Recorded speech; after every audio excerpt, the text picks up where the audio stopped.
Hello guys, welcome to our YouTube channel. We are going to discuss the new lesson, the themes in the Gospel of John. In short, it is the Gospel of John. We will begin with the first lesson, which says signs that point the way. So it says what? But signs that point the way. We will begin with the key text from book of John, chapter 20, verse 30. We read 30 and verse 31. So it's John chapter 20, verse 30 and verse 31, which says, but there's so many, I will just say an understanding that there are so many things that Jesus did, so many miracles that Jesus did in front of his disciples, but they are never recorded in the Bible.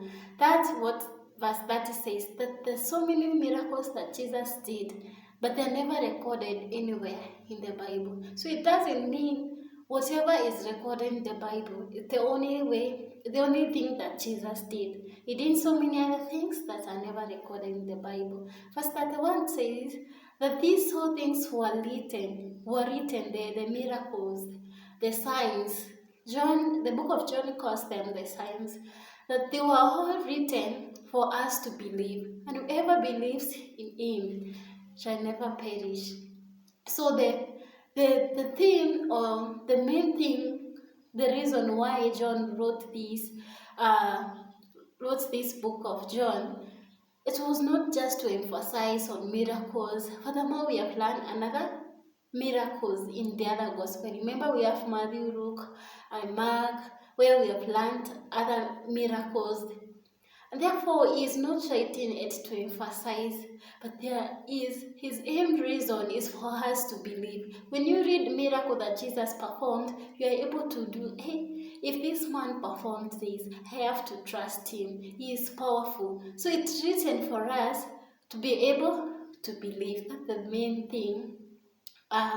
The book of John, that it is written. Now in this lesson, we begin with the first miracle that Jesus performed. We all know the first miracle that Jesus performed, that is the wedding at Cana. And where in this wedding, Jesus was invited in the wedding. His disciples too were there. His mother Mary too was in the wedding. And when he was invited there, the wine, we know during the parties we have wine, we have sodas. There must be drinks in the party, either in the wedding or party. So there is wine that was prepared, and it went out, as in there was no more wine. Now Mary came to Jesus and said to him, you know what? There is no wine. There is no other wine. And Jesus said to him, you woman, what have you to do with me? My time has not yet come.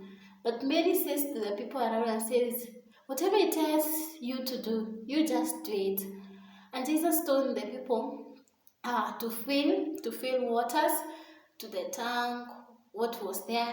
So he told the disciples to fill waters. And the disciples filled the tank with water. And when he filled with water, Jesus instructed them again that they draw some amount of water and take it to the steward of the feast. Now they drew some water and took it to the steward. The steward tasted the water. It was so sweet. The wine was so sweet. Now it has become wine. It was so sweet to an extent he asked, how could the bridegroom keep the good wine to the first people, or to the important people? And we all know that the first people who come in a party, they take the most precious thing. If it's meat, the stew will be from the meat. And then other people who become late, they had some water so that it will be enough. So they never expected for the wine that was eaten to be so sweet. But one thing they never knew, it was Jesus who performed a miracle. They never knew that it was a miracle that was performed by Jesus. But later on, they came to know that it was a miracle. And the book of John explains to us that in everything, in every miracle that Jesus performed, some people believed in Jesus, others they hardened their heart. So it was a time when Jesus performed a miracle. It was a time for people to know him, to trust him and believe him more. And it was still a time for people to, what can I say, to neglect or just to leave Jesus, to free from Jesus. So it was in two ways. So one thing makes me happy, at least it was time for people who would have a deep, close interest in knowing Christ and believing in him. So the book of John is written for us to believe. For example, when we read in that miracle, we are able to believe in Jesus Christ. The second miracle, it says on Tuesday part says, not on Tuesday but on Monday part. Monday part says the second sign in Galilee. And the second sign, Jesus was walking to the Galilee where he performed the first miracle. And an official man heard that Jesus was passing. And because his son was healed, he decided to go to Jesus to ask him to heal his son. And he went to Jesus and said to him, "My son is healed." And Jesus replied to him that your son will live. And immediately said so. This man was not, the anxiety was over, like, the man was not anxious. So he just relaxed and went home. On the next days when he left home, and one thing he asked is that, when was his son healed? And exactly, according to the reply from the servant, his servant, since he was a big man. Now, exactly when Jesus said, "Your son will live," is when this son was healed. And we see it's another miracle that Jesus performed for us to believe that indeed we have to trust in Jesus. We have to believe in him. On Monday part, it explains to us that these signs that Jesus performed, it doesn't mean performing miracle or performing signs. It doesn't mean that you come from God. So the act of performing miracle, it doesn't mean someone comes from God, but it just means that there is supernatural act, there's supernatural power that is in you. So a devil can perform miracle. It doesn't mean that the devil is from God. Is devil from God really? No. So it just means that he has supernatural power. He has some kind of power that is not normally found out. But again, it's dangerous for you to doubt the power of God when he is working, and yet you say it's just supernatural power. As we say, we see someone performing miracle and we ignore him, yet is the Holy Spirit working unto him. On Tuesday part says the healing, the man who was healed at the Bethsaida. That says miracle at the pool of Bethsaida. And here we are told a man who stayed there for 38 years. 38 years being sick. Someone who is sick for 38 years, you can be sure this someone is even wishing to die, is even wishing, and it's so much suffering. 38 years is not a joke. We even get ill for 3 days. We already tired of getting sick. Just 3 days, even 1 day. But this man he was sick for 38 years, and we are told it was a custom that there was water in this pool, that when the angel came, he would touch whenever the water would check. If you are fast to a life there, you will be healed. So this man was so weak. What can I say? What we call someone who can't take care of himself, such kind of a person. So this man couldn't walk from where he was. He couldn't wake up. It's like maybe he had muscle weaknesses. He couldn't wake up for him to run to the pool and touch the water when the angel arrived. So other people could go fast before he arrived there. So Jesus met him and Jesus asked him a question. What would you wish to be done to you? That is in John chapter 5, verse 1. What would you wish to be done to you? And he says, I would wish to be healed. And Jesus told him, wake up, take your mat and walk. And remember, it was on Sabbath. So the man took up his mat and walked home. But the man never realized who he was, since Jesus healed him and walked away. Since there was so many crowds, so he was hidden by other people, he never realized who was. But later, we tend to think that later this man realized who Jesus was, and he knew who healed him. So the man walked. When the man walked with his mat, remember it is on Sabbath. He gets now where we get to on Wednesday part, the hard hearts. Moyo migumu.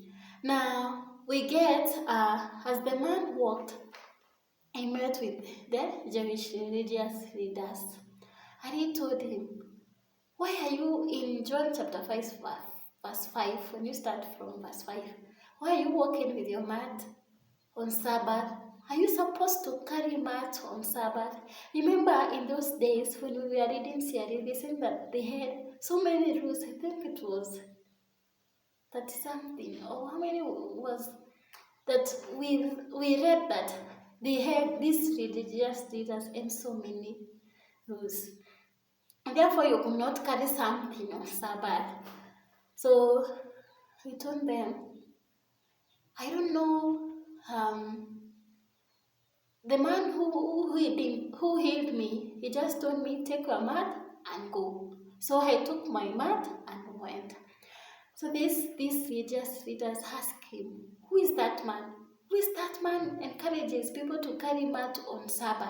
We need to know him.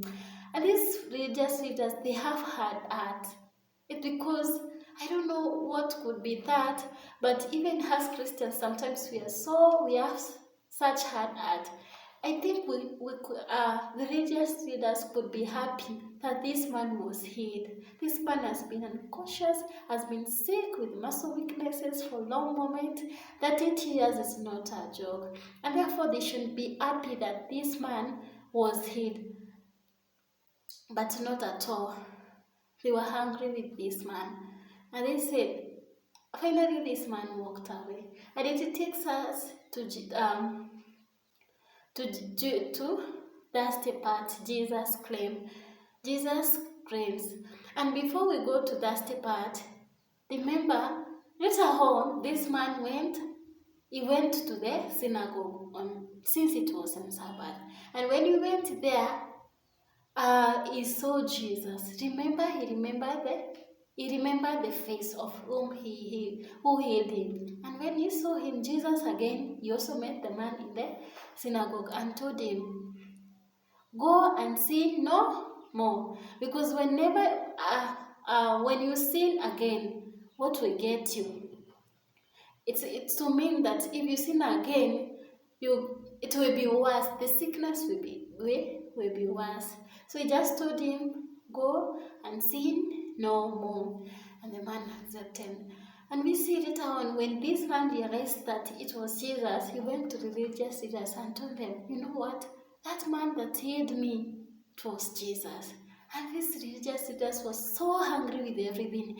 They said, no, Jesus could be like this. Now he is healing people, he is a sinner, he is healing people on a Sabbath. And he accused them. So it now takes us to that step at Jesus claims. And Jesus claims, and these people accuse Jesus of breaking the Sabbath. Remember, he healed the person on Sabbath. Again, they accuse him of associating himself with God, since he is calling God his father. Remember, he's saying, I'm son of God. So he is calling God his father. Therefore, he is terming himself as God. And this was accusation of blasphemy. So the what can I say? They judge him of breaking the Sabbath and associating himself with God.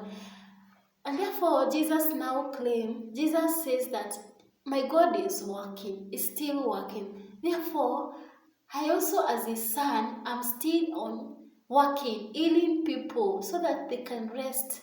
It doesn't mean on Sabbath we have to stay like that. Healing people so that they can rest. And we have 4 witnesses that Jesus gave. The first witness is the Father, the scriptures, the miracles that Jesus performed alone. They show that indeed he is Son of God. God being his Father is Son of God. Remember, when we say you are someone's daughter, means or father, it means you have a son. So that the witness that Jesus claims himself, and he says that since God is working as a son, I should still be working. And from there we proceed to the next lesson next time. Bye bye. God bless you and keep you. Amen.